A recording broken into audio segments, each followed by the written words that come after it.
Bayangkan, anda pulang ke rumah selepas seharian bekerja keras. Rumah yang sama tempat anda membesar, tempat yang anda percaya paling selamat di dunia. Tapi malam itu, rumah itu menjadi tempat terakhir yang anda lihat sebelum mata anda tertutup buat selama-lamanya. Ini bukan fiksyen. Ini bukan drama televisyen. Ini adalah kisah benar seorang wanita bernama Robiatul Ain binti Muhammad yang dibunuh oleh seseorang yang tidur di bawah bumbung yang sama dengannya. Dan yang paling mengentarkan hati, pembunuh itu sempat berhenti seketika di tengah-tengah pembunuhan hanya untuk pergi ke dapur dan minum air. Ini kisahnya. Part 8. Sebelum malam itu taman Temerloh Makmur, Pahang. Sebuah kawasan perumahan yang tenang. Jalan-jalannya biasa. Rumah-rumahnya seperti rumah orang lain juga.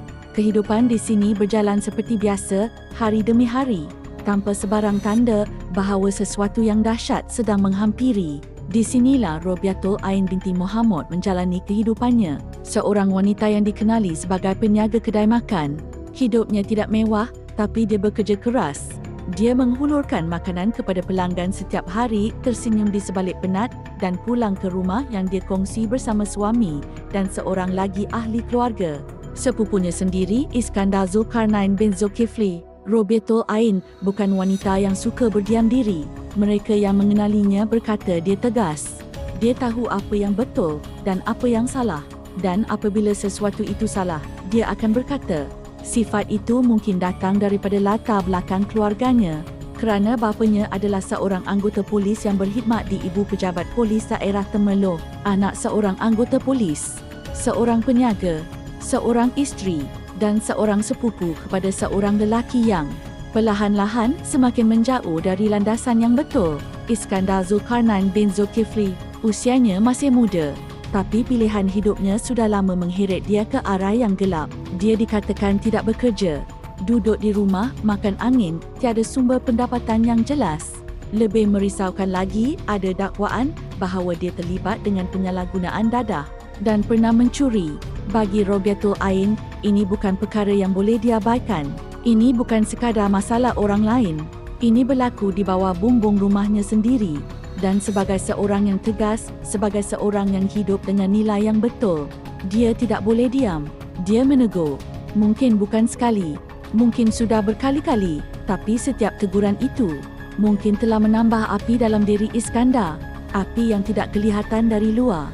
Api yang terus membara, menunggu masa untuk meletup. Dan masa itu tiba pada malam 21 Oktober tahun 2017. Malam itu bermula seperti malam-malam lain. Langit Temerloh gelap seperti biasa. Rumah di Taman Temerloh Makmur itu masih berdiri teguh seperti biasa. Tapi di dalamnya, sesuatu sedang mendidih. Pertengkaran mulut tercetus. Robiatul Ain sekali lagi meluahkan rasa tidak puasnya terhadap Iskandar. Tentang sikapnya yang malas. Tentang tabiatnya yang mencuri. Tentang keadaannya yang dikatakan terlibat dengan dadah. Kata-kata itu keluar dari mulutnya dengan tegas. Mungkin keras, mungkin pedas, tapi semuanya adalah kebenaran. Dan kebenaran itulah yang tidak mampu ditanggung oleh Iskandar. Emosi Iskandar memuncak. Dalam detik yang singkat itu, sesuatu dalam dirinya pecah. Dia tidak lagi berfikir seperti seorang manusia yang waras. Kemarahan menguasai segalanya dan dia bertindak. Iskandar mencapai pisau dan gunting. Dia menyerang Robiatul Ain. Bukan sekali, bukan dua kali, bertubi-tubi. Serangan itu menghentam muka mangsa, bahunya, dadanya. Robiatul Ain menjerit. Dia cuba melindungi dirinya, tapi serangan itu tidak berhenti. Darah mula membasahi lantai dan kemudian sesuatu yang tidak dapat diterima akal berlaku. Iskandar berhenti di tengah-tengah serangan itu.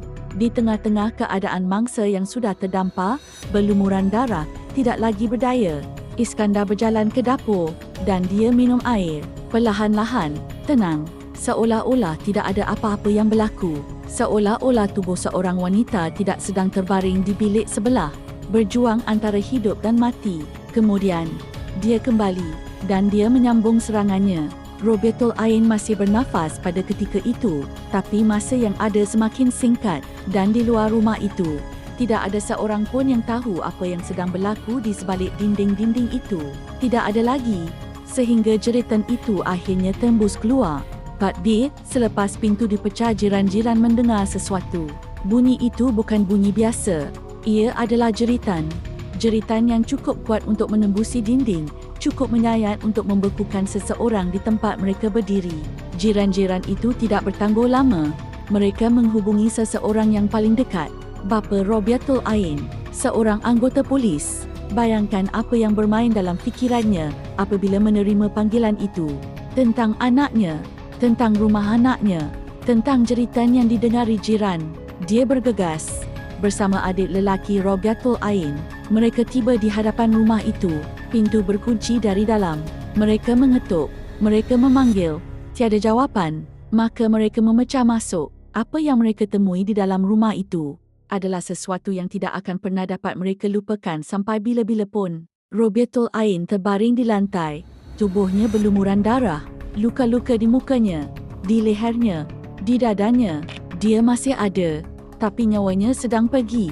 Dan Iskandar Zulkarnain, dia masih berada di situ, di lokasi kejadian yang sama. Tapi apabila menyedari ada orang lain yang datang, dia melarikan diri, bersembunyi, menghilangkan diri seperti seorang pengecut yang menyedari betapa besar dosanya. Robiatul Ain dikejarkan ke Hospital Sultan Haji Ahmad Shah, Tamerloh. Para doktor dan jururawat melakukan apa yang mereka mampu, tapi kecederaan yang dialaminya terlalu parah. Kehilangan darah yang terlalu banyak, luka-luka di kepala, muka dan leher yang terlalu dalam. Robiatul Ain binti Muhammad disahkan meninggal dunia. Seorang peniaga, seorang isteri, seorang anak, pergi begitu sahaja, dalam keadaan yang paling tidak sepatutnya berlaku. Iskandar Zulkarnain bin Zulkifli akhirnya ditahan oleh pihak polis. Dia tidak dapat lari dari keadilan. Dia didakwa di bawah Seksyen 302 Kanun Keseksaan Malaysia, kes pembunuhan yang membawa hukuman mandatori gantung sampai mati. Dalam perbicaraan, pasukan pembelaan Iskandar cuba menggunakan hujah provokasi melampau. Mereka berhujah bahawa kata-kata Robiatul Ain telah mencetuskan kemarahan yang tidak terkawal dalam diri anak guam mereka, bahawa dia bertindak tanpa berfikir, bahawa ini bukan satu pembunuhan yang dirancang. Tapi mahkamah tidak menerima hujah itu, dan ada satu sebab utama mengapa hujah itu gagal. Ingat semula detik apabila Iskandar berhenti seketika di tengah serangan untuk pergi ke dapur dan minum air. Detik itulah yang menjadi titik penentu dalam keseluruhan kes ini. Hakim mahkamah menegaskan tindakan itu membuktikan bahawa Iskandar masih sedar akan tindakannya. Dia boleh berfikir, dia boleh memilih untuk berhenti, dia boleh memilih untuk tidak kembali, tapi dia memilih untuk kembali. Ini bukan kemarahan yang membuat sesaat dan tidak terkawal. Ini adalah perbuatan yang disedari, disengajakan, ada niat di sebaliknya, dan undang-undang Malaysia jelas dalam hal ini. Apabila ada niat untuk membunuh, hukumannya adalah gantung sampai mati. Mahkamah tinggi menjatuhkan hukuman mati ke atas Iskandar Zulkarnain. Dia merayu. Mahkamah rayuan menolak rayuannya. Dia merayu lagi ke peringkat tertinggi, dan pada September 2022, Mahkamah Persekutuan Malaysia menolak rayuan terakhir Iskandar Zulkarnain bin Zulkifli dengan mengekalkan hukuman gantung sampai mati. 5 tahun selepas malam berdarah itu, keadilan akhirnya ditegakkan. Tapi ada satu perkara yang tidak pernah dapat dipulihkan oleh mana-mana mahkamah di dunia ini. Nyawa Robiatul Ain, seorang wanita yang hanya ingin menegur seseorang yang dia sayang, supaya jangan terus menghancurkan hidupnya sendiri. Sebuah teguran yang sepatutnya membawa perubahan, tapi sebaliknya mencetuskan tragedi. Kisah Robiatul Ain mengajar kita sesuatu yang pahit tentang alam ini, bahawa ancaman tidak selalunya datang dari luar, tidak selalunya dari orang asing, tidak selalunya dari tempat yang jauh. Kadang-kadang, bahaya paling besar bersembunyi di sebalik wajah yang kita kenali, di sebalik nama yang kita sebut setiap hari, di sebalik seorang yang duduk semeja dengan kita waktu makan, dan kadang-kadang rumah yang kita percaya paling selamat boleh menjadi tempat yang paling berbahaya sekalipun. Robiatul Ain binti Muhammad, semoga rohnya dicucuri rahmat, semoga keluarga yang ditinggalkan diberi kekuatan, dan semoga kisahnya tidak dilupakan.